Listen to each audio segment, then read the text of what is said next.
ভালোবেসে বিয়ে করেছি আমার প্রিয় মানুষটাকে।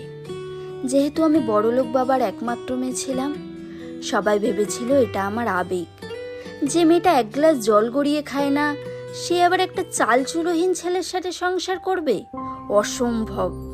এরকম আরও অনেক কথাকে পাত্তা না দিয়ে আমি আজ পাক্কা গৃহিণী। কথায় আছে না, ভালোবাসা সব পারে, সত্যি তাই। ভালোবাসা খাঁটি হলে আর ভালোবাসার মানুষটা সঠিক হলে সব সম্ভব।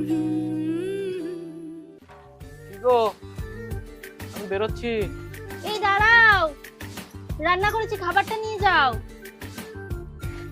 এই নাও, সময় মতো খাবারটা কিন্তু খেয়ে নেবে। হ্যাঁ, বৃষ্টি পড়ছে, তাহলে আমি ছাতাটা নিয়ে আসি। আরে এই বৃষ্টি তো হবে না, বৃষ্টি কমে যাবে। ভালোবাসা দিয়ে তৈরি কুঁড়ে ঘরও যেন রাজপ্রাসাদ হয়ে যায়। আমার ক্ষেত্রেও ঠিক তাই হয়েছে।